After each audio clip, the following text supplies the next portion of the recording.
that the Fulanis, they also have an agenda to conquer, the Southeast, as regards them even saying that, Islam is bigger than any tribe there in the Southeast.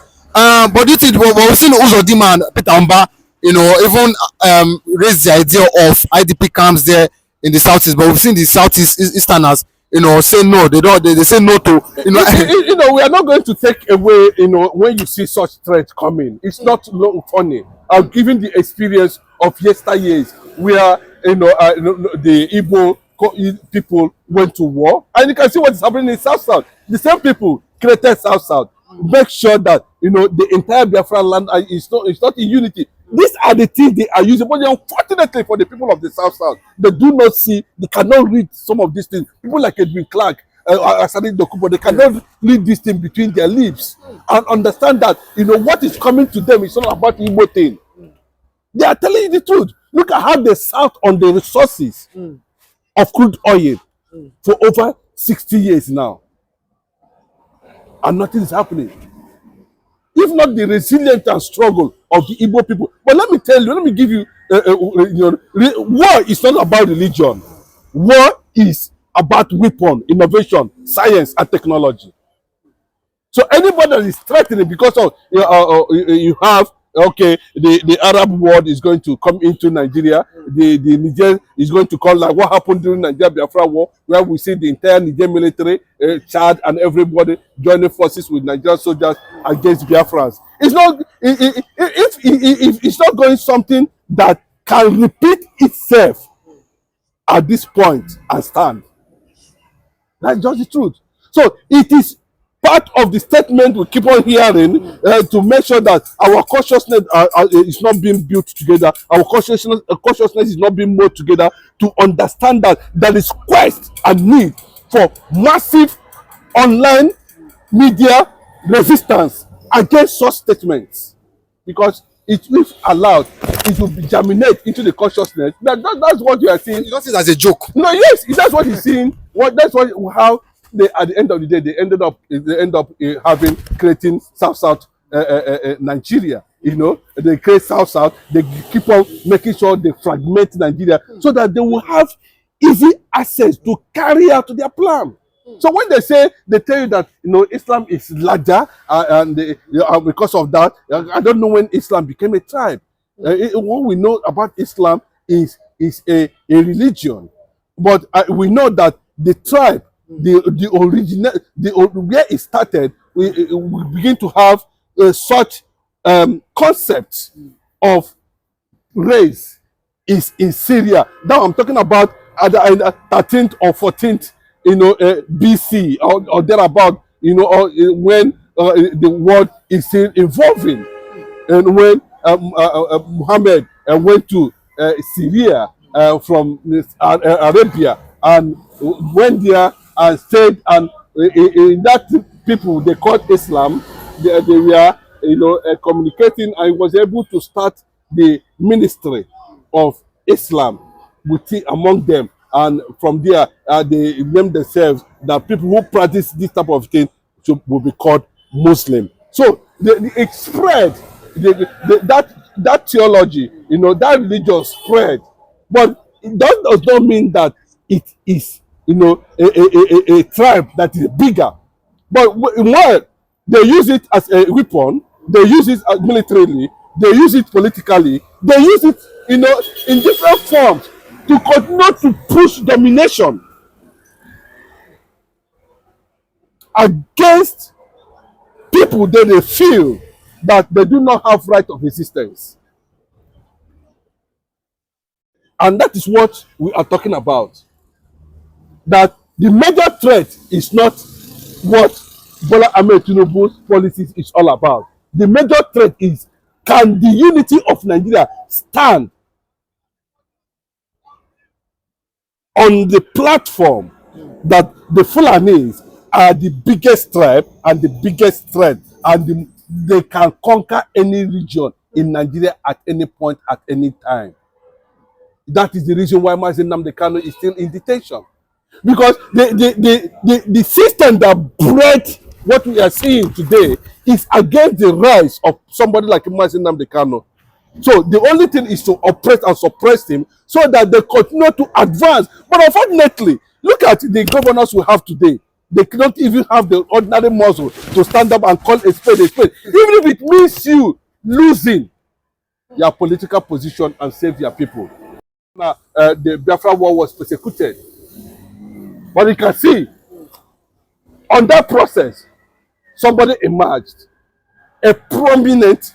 In fact, I can tell you categorically clear, that the Northerners and of course, some elements of the West are still very much surprised on how the Igbos managed to throw up somebody like Mazi Nnamdi Kanu to the world. After the Nigeria-Biafra war, after Owazirike, and some of them who have spoke, graciously about Biafra, but nobody talked about, restoration the way Mazi Nnamdi Kanu has successfully done, and to the world admiration. So the South, I see, even I learned that the governors of Southwest have been running up and down now because of they believe that they are circling the entire. Well, you don't know what is this. Look at what happened in Syria. Look at what is happening in Israel. Look at what is happening in Yemen. Look at what is happening in some other countries where these people are dominantly advancing to take over a space. They think it's a joke. When they are telling you about Nigeria, it's not a joke. But would we continue for political reason and allow people to go into any community, go into any region, go into any state, and keep people at will? Look at what happened in Brunei. Over 100 lives was lost in it. What are they trying to achieve? That's what we are talking about. That at any point in time, that we begin to see these signs clearly. I think to non-Muslims, I'm talking about Christians at the moment, everybody should stand up and celebrate Mazi Nnamdi Kanu and demand for his freedom. If not for that man's knowledge, imagine what would have been the position of people from Benue, from Middle Belt. I expected Gowon to be shouting by this time, but unfortunately, he knew that he has lost it. Every leader in Nigeria knew they have lost it. The only people that are still carrying their shoulders up are the Fulani Hausas. Until the Hausas themselves stand up. Nobody should wait. Well, Igbos are not going to fight for anything that has to do with because nobody fought for the Igbos. Igbos fought for themselves. And the consequences of leading suicidal war against these same people, that is a problem to the Yorubas today. There's a problem to Tinubu government today. There's also a problem in Lagos State House of Assembly. You think what is happening in Lagos State House of Assembly is an ordinary thing? There's a lot of things that's going on. They seem to be in control and direct policies and direct opinions and direct the consciousness of the government of Nigeria against the Igbo interest. And that is why you see, anywhere you see, they don't want anything Igbo to rise, because the Igbos will question where there should be killing in the Middle Belt, where there should be Ruga. These things have no potentials of saving lives. Where should government tolerate it if it's not being targeted? The Igbos are the target, primarily, because everybody, all of them, see them as a major resistance. Thank you.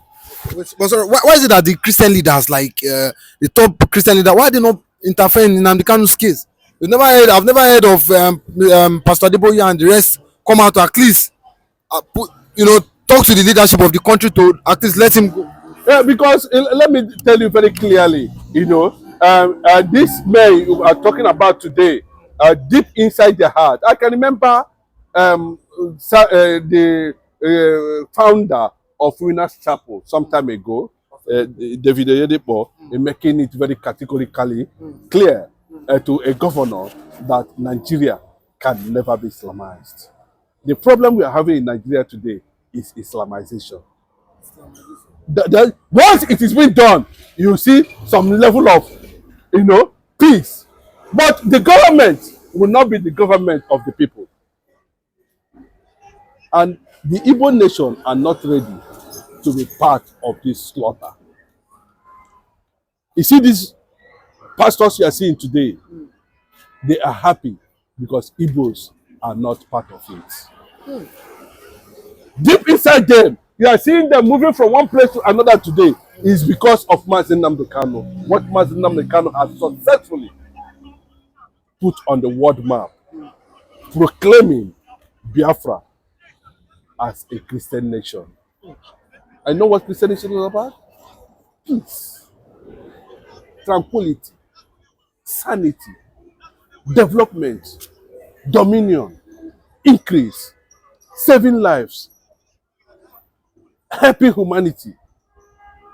We should stop to advance the issue of carrying gun under in the name of defending God. I don't understand, and we will not understand. Thank you. Okay, good morning. Good morning. Okay, the Islam have come out and said that they are bigger, and higher than any ethnicity here in Nigeria. And they also plan to what? To initiate a move to conquer the other part of the Yoruba nation. After they conquered Ilorin. What is your take as regards this? No, you go back to the history of the Fulani, and you go back to the history of Hausas. Who were Hausas. If you look at the core north, as it were, there are so many tribes in the north that does not speak Hausa. But because of political calculations, they made everything look as if all the entire northern part of the country are, purely Hausas. But they are Hausas agreed, because they have a larger chunk of the Hausa race or tribe in the north.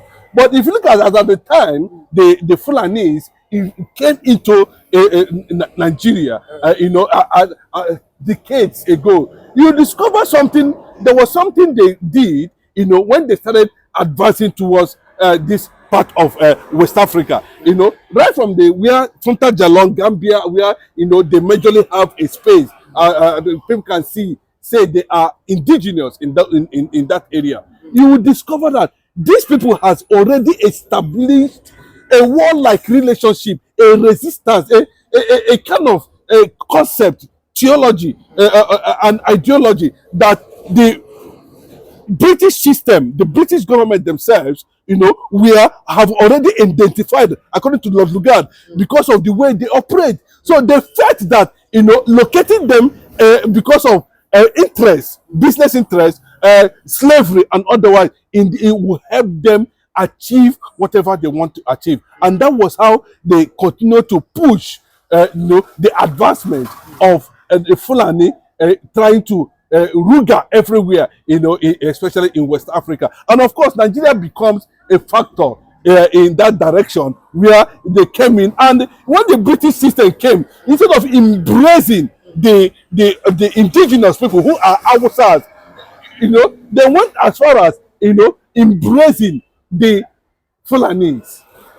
And that was where the problem started. That was where the major issue that is destroying this country started. So the Fulanis felt that, for the British government to have come finally to recognize them, that means they have what it takes, to play to the gamble with the British system as to begin to take territories by force. But the Hausas themselves, at that level, if they were actually empowered by the British government, they wouldn't be having this crisis as it is now. But the British system knew that the Fulanis would be a tool because of the way they operate. They are killers. And killing is part of conquest.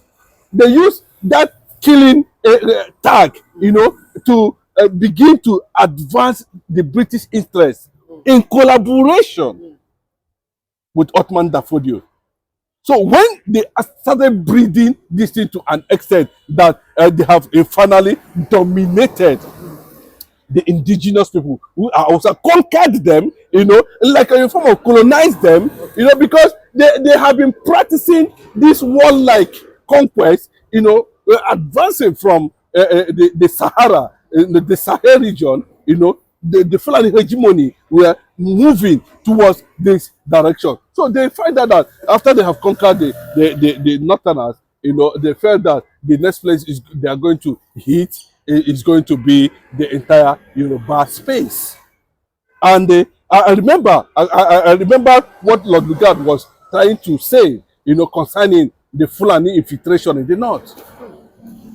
So it was deliberate, and that is the muzzle they are using against Nigerian political space up to today, because they still feel that the Northerners, the British system still empowers them.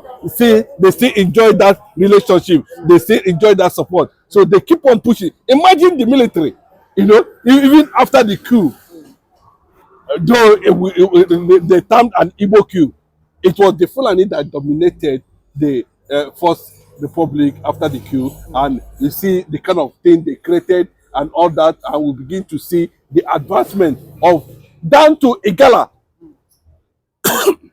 where it was stopped by the attack of Igala. It was killed somewhere in Benue or Kogi State, because it has already moved closer to the Yoruba territory.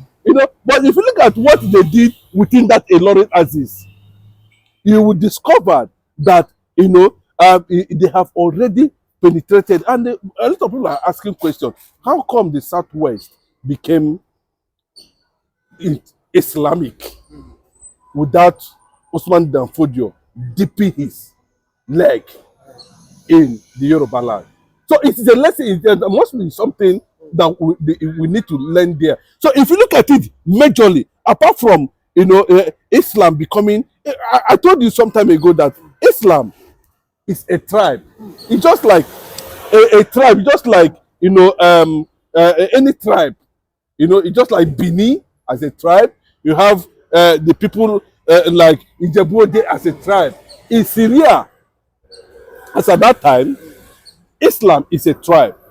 But when Muhammad came, he went there, he developed the concept there and began to spread it. And that was how. If you look at the Hausas, the Hausas are not traditionally, it was introduced to them. Islam was introduced to them. So the spread continued to grow to that extent. So anybody telling you that, because of Islam, Nigeria will be taking, they can run Nigeria completely, that person is making a mistake. But the fear, where do you see every time they are making this kind of statement, is because of the Muslim part of the Southwest who embrace almost the same religion with the Fulanis and the Hausas. There's already crisis in the north now. But they only feel they are bigger than like the northern part of Muslim. They feel that they are bigger than the Yoruba Muslim in terms of hierarchy. We've seen that the Sultan of Sokoto is one that always declares. Whenever they are doing this, they are fasting. Why is it that? Why is it that they have this? It's just like when you are in Britain now. You look at the Orthodox practice in Israel, and you look at the Orthodox religion in Britain. Then you look at the way they practice the same religion, Christianity, and somebody will come out and claim that the one that is being practiced in London or is more better than the one that is being practiced in Nigeria. That is just the fight. It's just a sentiment. Once Islam is Islam everywhere, then inside Islam, people might decide to say, okay, we'll have sects. But the fact is that, Islam is Islam. That is it. Muslim is Muslim. So why a lot of people are getting confused every day is that, Usman Danfodio was not reported to have, stepped in Yoruba land. Then how come Yorubas become Muslims? A majority of Yorubas, become Muslim. And that is what, when they look at those, factors, they say that Islam can overrun Nigeria. That's where the game is working. After they conquered the Ilorin. And I remember them, they have been making that statement. It was reported recently in Southwest, where the Southwest governors were running up and down, claiming that the bandits have surrounded the entire Southwest. Do you know what is coming? Do you know what it means? So these are the strength they are coming. But I can tell you that the resistance will come at the liberation and recognition of the sovereign state of Biafra. That is the only threat. And you see in that line now, I can tell you categorically clear, that the South and the Southeast, I'm already mapping out a strategy. Not these governors, so these governors have nothing to offer because they share in the same pot. In fact, Fulani, they are errand boys of these Fulanis, of these people we are looking at today, all these southern governors we are looking at today, because they are not decisive. They can't stand on their own because they believe that if I'm going to object to this thing, I'm going to die. That a Fulani man can kill a southerner easily and nothing happens because it has been associated with them that what they are known for killing, and so therefore they are using it as a conquest consciousness. They are using it to impose whatever, that after all they can unleash 1 million people in western part of the country or in the eastern part of the country, and everything goes down because the west and the east are afraid to fight the Fulani.